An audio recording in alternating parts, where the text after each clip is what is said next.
Oke, Assalamualaikum warahmatullahi wabarakatuh. Selamat datang di kelas praktikum komputer grafis minggu ke-10.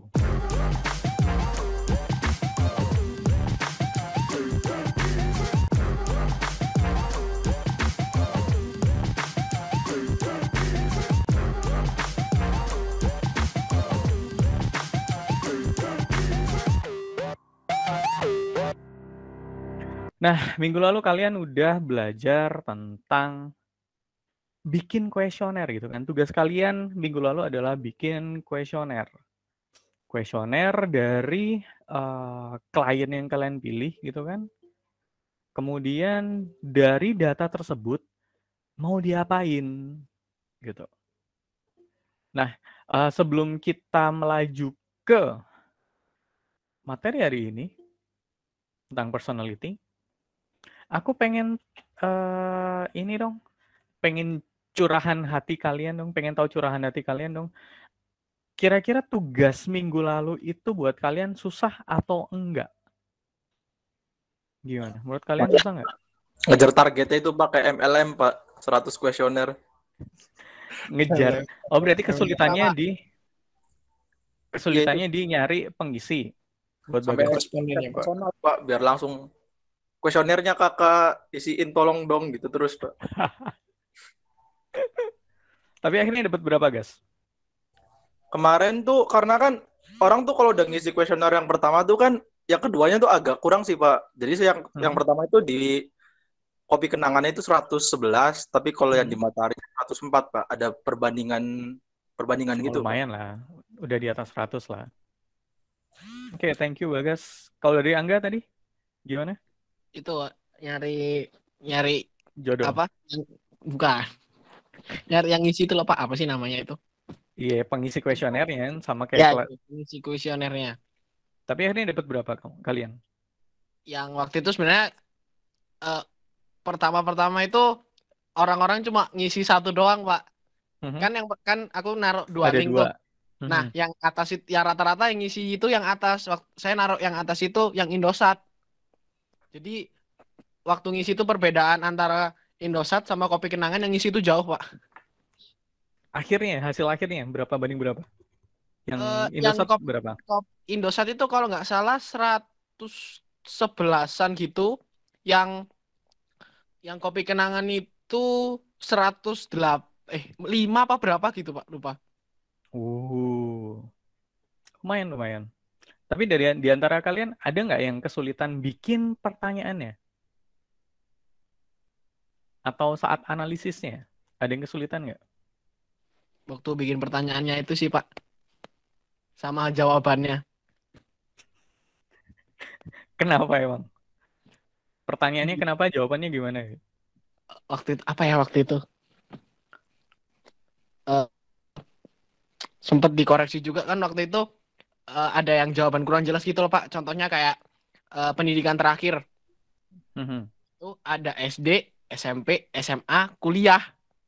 Nah itu kan kuliah kan aslinya ada banyak tuh. Nah itu waktu pertama nggak saya jabarin, gitu Pak. Oke. Teman-teman yang lain ada kesulitan juga dibikin kuesioner atau waktu analisis? Aman? Mungkin di arrange the wordnya sih, Pak. Arrange the wordnya. Di waktu mana? Kenapa, Pak? Gimana, Ki? Arrange the wordnya sih, Pak. Nyusun kata-katanya, Pak. Oh, nyusun kata-katanya.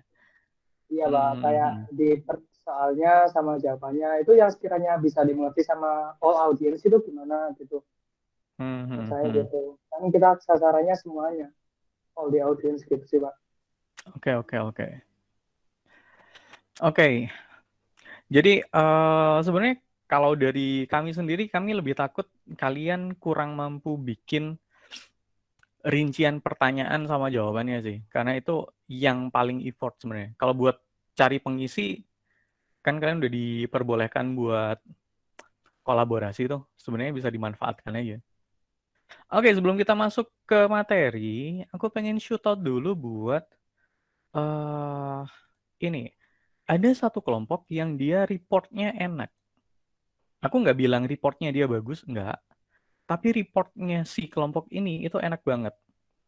Jadi aku pengen tunjukin ke kalian gimana caranya bikin report yang mudah dipahami gitu. Jadi di sini aku lupain dari kelompok imaginary kalau nggak salah. Jadi dia ngambil matahari sama apa kemarin ya? Imaginary ngambil matahari sama kopi kenangan. Nah, yang bikin reportnya si imaginary ini enak adalah setiap beberapa poin gitu kan. Ini dari 3 poin demografi. Dari 5 poin demografi, dia terus kasih kesimpulan kecil. Dari kesimpulan kecil terus dia bikin pointing. Dia pointing poinnya kayak gimana. Memang hasil tulisannya, hasil analisisnya belum enak. Tetapi inisiatif mereka buat memberikan penekanan, di sini 1524 ada 83,3%. Ini patut diapresiasi gitu. Nah, sebenarnya kalau misalnya dari poin-poin detail ini mereka masukkan ke sini, itu enak. Jadi langsung usia primer 1524, sekundernya 2545, itu lebih enak. Nah, meskipun yang mereka lakukan belum sempurna, tapi yang mereka lakukan itu jauh lebih baik daripada yang dilakukan oleh teman-teman yang lain. Di semua kelas. Jadi waktu kemarin aku bilang bahwa, di tugas minggu ini kita butuh empati. Empatinya itu nggak cuma saat bikin pertanyaan, kemudian gimana caranya audiens yang bakal ngisi itu paham apa yang kita maksud di pertanyaannya itu, tetapi juga berempati terhadap diri kalian sendiri gitu. Gimana caranya datanya biar bisa dilihat dengan enak. Kalau datanya bisa dilihat dengan enak, let's say kayak gini, usianya muncul primernya apa, jenis kelaminnya primernya apa, sampai SES-nya, otomatis kita udah bisa ngebayangin ntar personanya kayak gimana. Jadi itu sebenarnya apa yang dilakukan si imaginary ini bisa memudahkan kerja mereka meskipun belum sempurna. Meskipun secara detail pertanyaan kalian semua di 2 kelas ini juga punya detail pertanyaan yang jauh lebih bagus gitu. Karena kalau kita lihat di sini uang saku atau pendapatannya dia itu masih ada double antara ini 1 juta dengan 1 juta gitu kan. Ini kan ada double nih. Ada kurang dari 1 juta dan 1 juta. Kemudian ada 2 juta, ada 2 juta gitu. Kalau misalnya audiensnya uang sakunya pas di 1 juta atau pas di 2 juta, dia harus ngeklik yang mana? Itu kan susah tuh.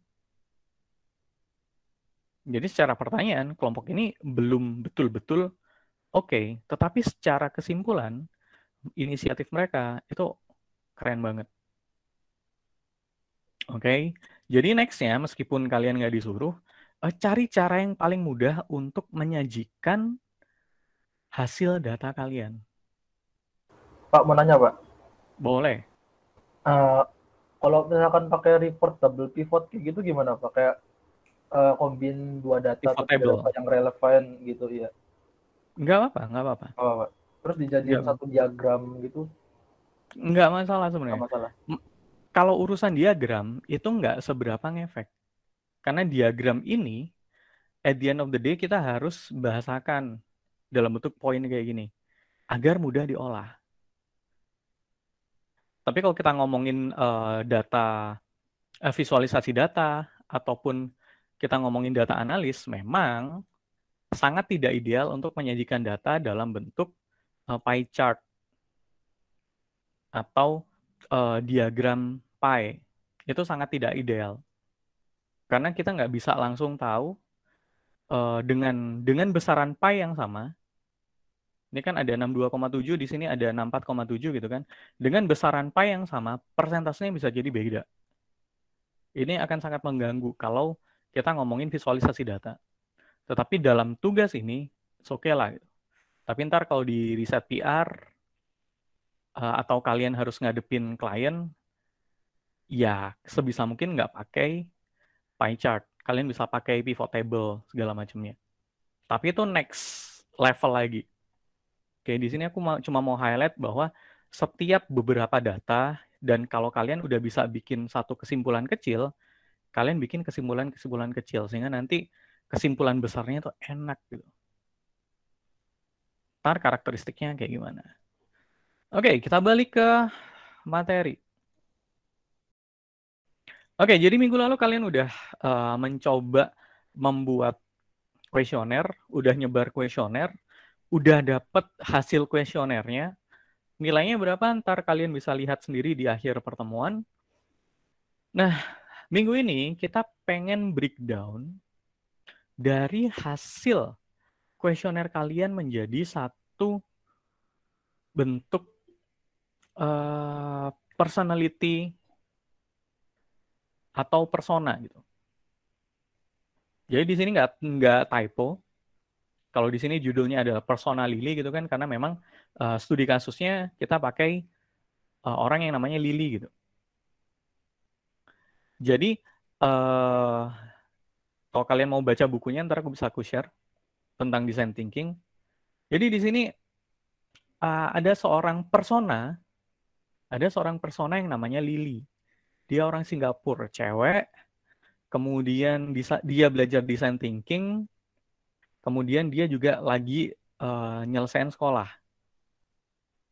Nah, si Lily ini tinggal serumah sama cowoknya namanya Johnny, yang kerja di salah satu bank di Singapura. Dia orang Perancis. Jadi di sini kalian bisa ngebayangin gimana interaksinya orang Singapura cewek sama orang Perancis gitu kan. Mungkin kalau kita ngomongin namanya Lily, kemudian ngomongin design thinking, dia tingkat pendidikannya tinggi, kita bisa ngebayangin, oh dia orang Singapura yang mungkin half Chinese gitu kan, half Chinese, half Malay, karena dia budayanya bisa hidup bareng sama si Johnny ini gitu kan. Kemudian si Lily dan Johnny ini pengen bikin usaha gitu, pengen bikin konsultan dengan keahliannya si Johnny di bidang perbankan dan Lily di bidang design thinking. Mereka bisa bikin firma konsultan yang keren nih. Nah, si Lily ini saat bikin planning sama Johnny, dia mikir, enaknya aku ngelarin studiku dulu, atau bikin bisnis dulu, atau married dulu dan punya anak. Karena si Lily ini tipikal orang Asia. At the end of the day, dia pengen punya family gitu. Jadi ada kebimbangan antara dia pengen punya keluarga, dia pengen punya bisnis, dia pengen jadi akademisi. Karena udah nanggung nih, dia udah mau kelarin studi doktornya dia. Nah, dari sepenggal kisah hidupnya si Lily, kita bisa membuat satu karakteristik persona seperti ini. Ada fotonya si Lily gitu kan, kemudian apa yang dia bisa, kemudian ada pain-nya apa, gain-nya apa, kemudian job to be done-nya dia apa gitu kan. Job to be done itu keinginan, satu passion yang dia ingin pursue, dia ingin capai di waktu dekat. Atau itu adalah tujuan hidupnya, itu adalah job to be done gitu. Sebenarnya nggak jauh beda dengan tugas kalian saat di pertemuan awal, pra-praktikum itu, saat kalian bikin persona diri kalian sendiri. Tapi karena waktu itu adalah persona diri kalian sendiri, kalian bisa lebih dalam, lebih detail, lebih bisa memotong mana yang bisa kalian sampaikan, mana yang tidak untuk kalian sampaikan gitu kan. Nah, tetapi at this point, kita harus bisa bikin persona dari data riset. Nah, kita bisa mendapatkan visualisasi persona dari Lily karena kita tahu dari cerita tadi, pain-nya dia apa. Apa sih yang menghentikan dia dari beberapa cita-citanya gitu kan. Oh, dia pengen bikin bisnis tapi di sisi lain dia juga pengen punya keluarga. Oh, dia pengen punya bisnis tapi dia juga pengen nyelesain studinya dia gitu. Pain-nya dia banyak banget. Nah, selain ada pain, juga ada gain. Gain itu apa? Gain itu apa yang bikin dia nyaman. Kira-kira keuntungan dia kalau pain itu di overcome, kalau titik tidak nyaman itu tadi diselesaikan, apa sih yang bisa dia dapat gitu? Itu ada pain, gain, kemudian ada jobs to be done. Tujuan jangka pendek dia apa? Atau tujuan hidup dia apa? Gitu. Dia pengen jadi apa sih? Dia suka melakukan apa sih? Gitu.